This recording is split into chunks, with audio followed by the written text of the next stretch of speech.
Dubai museum of future का नाम काफी चर्चा में है, लेकिन आखिर इसमें ऐसा क्या है कि लोग इसको देखने के लिए काफी इंटरेस्टेड हैं? क्या आप जानना चाहते हैं कि इस पे अंदर क्या है? और अगर आप साइंस और टेक्नोलॉजी से प्यार करते हैं तो ये वीडियो स्किप करना बिल्कुल मना है। आगे बढ़ने से पहले चैनल को सब्सक्राइब करें और अगर वीडियो अच्छा लगे तो लाइक और शेयर करना ना भूले। दुबई म्यूजियम ऑफ फ्यूचर के अंदर भविष्य के साइंस और टेक्नोलॉजी के प्रोजेक्टों को रखा गया है। इसमें आपको AI टेक्नोलॉजी और फ्यूचरिस्टिक कॉन्सेप्ट उजागर करने वाली चीजें देखने को मिलेगी और आप ये जानकर चौंक जाओगे कि भविष्य में साइंस और टेक्नोलॉजी आपके जिंदगी को कितना आसान कर देगी। लेकिन इसका सबसे चमत्कारी लेवल 5 है, जहाँ आपको रियल स्पेसशिप का एक्सपीरियंस कराता है। दुबई म्यूजियम ऑफ फ्यूचर जितना खूबसूरत बाहर से दिखता है, अंदर घुसते ही उतना शानदार डिजाइन और आर्किटेक्चर देखने को मिलता है। जैसे ही मैं अंदर घुसा तो सबसे पहले चौंकाने वाली चीज जो सामने आई वो थी कि एक रोबोट, और मैं देखकर दंग रह गया कि वो रोबोट मेरी कॉफी को मेरे सामने ही बना रहा था। और पता करने पर पता चला कि वह स्नैक्स भी बना सकता था, लेकिन मैंने उसे ऑर्डर नहीं किया था। ग्राउंड फ्लोर पर एक कल्चरल शॉपिंग कॉम्प्लेक्स बना हुआ है जिसमें आपको दुबई के कल्चर और इतिहास की जानकारी मिलेगी। यहाँ पर कल्चरल प्रोडक्ट भी हैं जिन्हें आप खरीद सकते हैं। मुझे सबसे अच्छा म्यूजियम ऑफ फ्यूचर का स्टेचू लगा जिसको मैंने यादगार के तौर पर खरीद लिया। यहाँ एक कैफेटेरिया भी है। दुबई म्यूजियम ऑफ फ्यूचर में दिखाए गए सभी इन्वेंशन 2071 में टेक्नोलॉजी कैसी होगी उसका एक कॉन्सेप्ट है। ये सभी गैजेट्स AI टेक्नोलॉजी की मदद से काम करेंगे। फ्यूचर ऑफ म्यूजियम के 7 लेवल है और सबसे पहला लेवल फ्यूचर हीरोज है। हमने अक्सर शहर के अंदर एक प्ले स्कूल देखा है, लेकिन यहाँ आपको देखने को मिलता है भविष्य में बच्चों का स्कूल कैसा होगा। इस फ्यूचरिस्टिक प्ले स्कूल में बहुत सारी चीज है, जैसे futuristic playground, futuristic class, futuristic study materials. इस एरिया में बच्चों के लिए फ्यूचरिस्टिक प्लेग्राउंड का कॉन्सेप्ट तैयार किया गया है। ऐसा इमेजिन किया जा रहा है कि भविष्य में बच्चे काफी स्मार्ट होंगे और इस तरह के प्ले स्कूल से बच्चों को सीखने को बहुत कुछ मिलेगा। चलिए लेवल 2 पर चलते हैं और जैसे ही मैं एंटर हुआ तो मेरे सामने ढेर सारे फ्यूचरिस्टिक आइटम देखने को मिलता है। हो सकता है कुछ चीजें आपने इससे पहले देखी ही ना हो, लेकिन ये सभी चीजें अभी मौजूद है और मैं आपको इन सभी के बारे में बताने की कोशिश करूंगा हूँ। सबसे पहले मेरे सामने स्पेस में कैसे रहेंगे का कॉन्सेप्ट आ गया, क्योंकि साइंटिस्ट दूसरी दुनिया की तलाश में जुटे हुए हैं, इसलिए यह कॉन्सेप्ट रखा गया। इसके लिए एक बेस तैयार किया है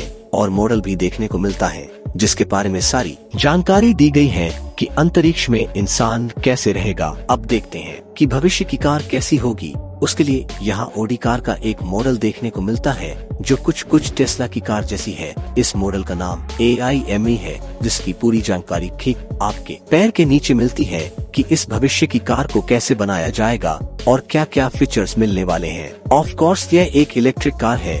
ये वाला इन्वेंशन मुझे सबसे ज्यादा इम्प्रेस करता है क्योंकि दुनिया में सबसे बड़ी प्रॉब्लम ट्रैफिक जाम की है, लेकिन ये mind blowing jet gravity suit आपको सीधा आपके टारगेट लोकेशन तक आसानी से पहुंचा देगा, वो भी बिना जाम में फंसे। और दुबई में कितना जाम लगता है हमसे पूछो। इस सूट का वजन 22 किलो के करीब है, लेकिन ये 100 किलोग्राम तक वजन उठाने के लिए डिजाइन किया गया है। तो पहनिए और पहुंच जाइए अपने मंजिल पर। आपने कई डिबेट सुनी होगी जिसमें ये कहा जाता है कि मशीन दिमाग की जगह नहीं ले सकती है क्योंकि हमारे माइंड में कॉन्शियसनेस होता है, लेकिन आज की टेक्नोलॉजी के दौर में कॉन्शियसनेस को एक्चुअली रिप्लेस किया जा सकता है। ये मैं इसलिए कह रहा हूँ क्योंकि मैं आपको कुछ दिखाने वाला हूँ। बायोनिक सॉफ्ट हैंड 2.0 ये वो सभी काम करेगा जो एक इंसानी हाथ कर सकता है। यह चीजों को पकड़ सकता है और सारे उंगलियों को आसानी से मूव कर सकता है। इन सभी कामों के लिए सिर्फ मशीन के सिस्टम के साथ जोड़ा जाएगा। अगर ये कामयाब रहा तो ह्यूमैनिटी के लिए वरदान साबित होगा।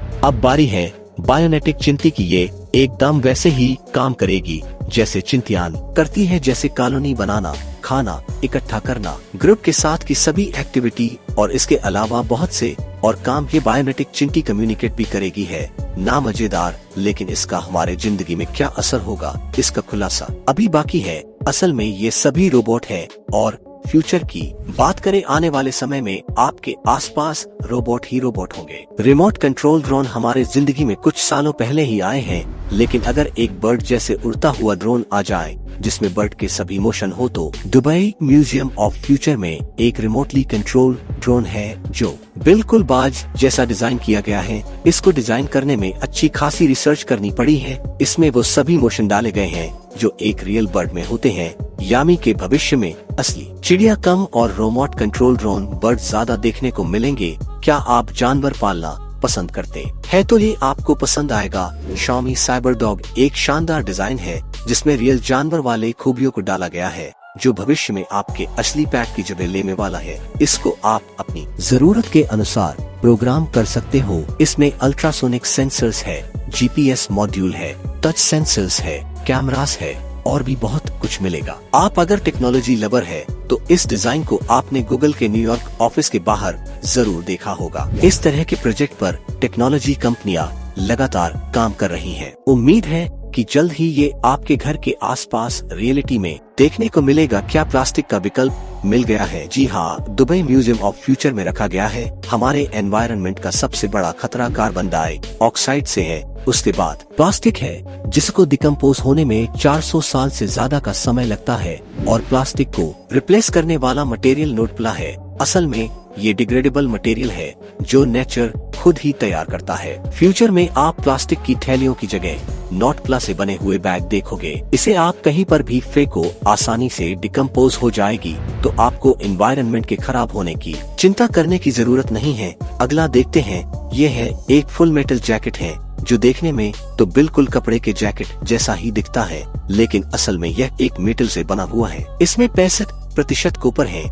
जैसे ही आप इसको चेक करने के लिए टच करते हैं तो काफी हद तक मेटल का एहसास होता है। ये रेसिस्टेंट टू वायरस है, यानी कि आजकल हम जो मास्क लगाकर घूम रहे हैं, भविष्य में हम उसके जगह ऐसे ही कुछ कपड़ों का इस्तेमाल करने वाले हैं जो काफी हद तक वायरस और बैक्टीरिया से प्रोटेक्ट करेगा। फ्यूचर में ज्यादातर काम कंप्यूटर डेस्क पर होने वाला है, तो हमारी बैग की तो लगने वाली है, तो उसका भी उपाय म्यूजियम ऑफ फ्यूचर में देखने को मिलता है, जिसको चेयरलेस चेयर 2.0 नाम से डिजाइन किया जा रहा है। इस मॉडल को देखो, चेयर पर बैठा है या खड़ा है इसका कोई अंदाजा नहीं लगा सकते हैं, लेकिन डेफिनेटली आपके पीठ को बेहतरीन सपोर्ट देता है। अब लेवल 3 पर चलते हैं, जो स्पेशली आपके स्ट्रेस को कम करने के लिए डिजाइन किया गया। जैसे ही आप गेट से एंटर करते हो, आपके सामने पैरों के नीचे आर्टिफिशियल रेत उड़ती हुए दिखते हैं, लेकिन इस लेवल पर आप 4 तरीके से अपने स्ट्रेस को रिलीज कर सकते हैं। मेडिटेशन रूम बनाए गए हैं जहां आपको शुद्ध एनर्जी का अनुभव होता है। चौथा लेवल भी मेडिटेशन से जुड़ा है